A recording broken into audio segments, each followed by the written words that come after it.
welcome and thank you for coming today. My name is Mary DeCamp and I'm here with Code Pink Women for Peace. Code Pink's goal is to redirect military spending into life-affirming endeavors. Consider for a moment whether spending $1.121 trillion that Congress has approved for military operations, base security, reconstruction, foreign aid, embassy costs, and veterans' health care since the 9/11 attacks has benefited our people. My name is Racheli Guy and I'm representing Tuscon Women in Black. The violence that occurred in our backyard the other day is indeed shocking and mind-numbing. And yes, it has strong connections to the incessant right-wing hate speech, flooding and polluting the very air we breathe. But it's connected to other things too. It's connected to a country that has unlimited resources to spend on funding wars and on supporting by various means, military, economic, and political, the obscenely rich and powerful at the expense of the powerless and destitute. Hi, I'm Bets Putnam Hidalgo. I'm representing Middle East Justice Now. And perhaps you're wondering what Middle East Justice Now has to do with the horrendous and tragic shooting that took place on Saturday. Well, when we focus on Israel-Palestine, we focus on a seemingly intractable conflict where it's abundantly clear that violence from either side will offer no solution. I am Dr. Barbara Warren and I represent Physicians for Social Responsibility in Arizona. PSR works nationally and internationally to further the cause of nuclear disarmament and environmental justice. And at the heart of our work is peace. We are deeply grieving for the losses and critical injuries of friends and supporters and the critical injury of Congressman Gabrielle Giffords. This event is a call to sanity and the end of violent rhetoric and hate crimes across America. I'm Dina Afek. I'm today representing two groups. The first one is Tucson Tikkun community. Tikkun means healing, repairing, and transforming the world. We were all stopped in our tracks by this awful, senseless tragedy. We are saddened, horrified, and angry. I hope that we can all stop long enough to not only look at and analyze the context within which this tragedy happened, but to look for tikkun, for healing, repairing, and change, so nothing like that will ever happen again, anywhere. My name is John Gettle, and I represent Arizona for Normal. The tragedy of Saturday, the massacre of Saturday, some in the media have blamed on the suspect's alleged use of marijuana. And that youth that committed this awful crime has psychological issues. I think that's evident in his writings and videos, and chose to self-medicate with whatever he could get. That is indicative of our society's treatment of the mentally ill. My name is Rula Khalidi and I represent the Tucson chapter of the American Arab Anti-Discrimination Committee, a national grassroots civil rights organization. First and foremost, the Arab American community extends its deepest sorrow and condolences to the families of the victims for the loss of their innocent loved ones in the killings that took place this Saturday. We offer our prayers for the recovery of Congresswoman Gabrielle Giffords and the other victims injured in this tragedy. We pray for strength and patience for their families and loved ones. And last but not least, we pray for the healing and resilience of our beautiful city, state, and country. My name is Dave Ewald. I'm the Executive Director of Natural Systems Solutions. I'm also here today representing Transition Pima. Today, we are exhibiting many symptoms of a very sick society. Foremost today, of course, is that we're destroying our one and only life support system to continue an entirely irrational system of infinite economic growth on a finite planet. But there's another symptom of our cultural pathology that I want to address today. The rhetoric of hate and fear is propagated and enticed by the only interests that it truly serves: elite power and control hierarchies. These special interests maintain their control by keeping us divided against ourselves. Whether you are a member of the Tea Party or a member of the progressive movement, the problem is not big government, but bad government. Tucson peace activists represented by the undersigned organizations express their deepest sympathy for the anguish experienced by the victims and their families of the shooting on January 8, 2011, and their fervent hopes for the full recovery of Representative Gabrielle Giffords and the others who were injured. Tucson peace activists also wish to state their abhorrence of the rhetorical political context of the shooting. That context includes Arizona's near bottom position in expenditures on education and mental health services, and near top position in laws favorable to gun ownership and use. My name is Sarah Jean Harwood and I represent Sustainable Tucson. A sustainable community is not a community filled with violence. It is a community filled with peace and understanding and civil discourse. This is something that we can all follow. This is a simple, small thing. Basic courtesy to one another. Basic respect. My name's Chet Gardner. I'm representing Transition Pima. In this context today, the most important part of that resilience is to let go of the patterns based on fear and hatred and the other and them, to bust ourselves loose from that. My name is Dave Croto. I represent Veterans for Peace.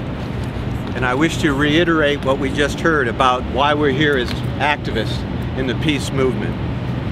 The Tucson peace activists represent the members that you see here today with our deepest sympathy and anguish experienced by the victims and the families of the shooting on January 8th. Their fervent hope is for full recovery of Gabrielle Giffords and the other victims of this crime. Tucson peace activists also wish to state their adherence to rhetorical political contents for this shooting. The context includes Arizona's near bottom position in expenditures for education, on mental health services, and near top position in laws favoring gun ownership and their use. Tucson peace activists that are here today reaffirm their commitment to nonviolence, actions in promoting peace locally, nationally, and globally to all human beings. It's time to really give peace a chance. Press, where are you? Where are you, international press? Where are you? It's time to come. This is the voice of nonviolence. And you are not here. Maybe some of you are, I hope so. But the majority of you are not here. I admit I am an extremist. Hillary Clinton, I am an extremist for peace. We need a completely new economy. We need to move from the American flag image to this. We need to think in holistic terms. This is the health of the planet. And the media needs to understand that if they want to understand why our youth are on the verge of a civil war. My name is David Machin. For most of the last 40 years, I've been involved in one form or another in radio and television broadcasting, in entertainment terms under the pseudonym King David McKenzie. As Sheriff Dubnik established so eloquently on Saturday evening, the hate talk broadcasting industry in Arizona has crossed over from an alleged free speech issue with only radio station owners being able to exercise freedom of speech over the public airwaves to a deadly serious public safety issue. Our next speaker is Sylvia Haskovich. Hi everybody. I really want to speak to the woman that really had some grief here about what we're doing. What I do is I'm part of the Center for Nonviolent Communication, or Compassionate Communication. That's my stuff over there. I'm offering empathy.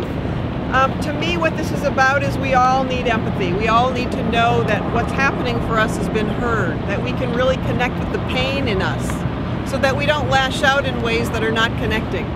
And often when we do violent acts, I find it's because the revenge or any type of that is because we're not understood, we're not heard. People need a place that's safe, that they can really speak their truth, to be able to heal. So we need to learn a language of compassion and care and love. And some of the ways we can do that is to realize that we all have the same needs. Even that boy, that 22-year-old boy that shot all these people, he was doing the best to meet his needs, even though none of us would agree with the strategy. Our last speaker today, before we end with a song, will be Peter, they're fixing the road, Dean. Hello, I've come here, and I come here as a stranger. I journeyed to Arizona because I heard it was a very peaceful area, and this was a weekend before the shootings happened. And I watched the tragedy unfold upon me. My question wasn't upon the shooter himself, but upon the people that were killed and injured. And I could look behind me now, and I could say I am part of those people that are in there. I, as a Native American, am injured too over this. We shall overcome. We shall overcome. We shall overcome someday. Oh, deep in my heart, I do believe that we shall overcome someday. We are not afraid. We are not afraid. We are not afraid today. Oh, deep in my heart, I do believe that we shall overcome today. We will practice peace. We will practice peace. We will practice peace today. Oh, deep in my heart, I do believe that we will practice peace today. We shall overcome. We shall overcome. We shall overcome today. Oh, deep in my heart, I do believe that we shall overcome today.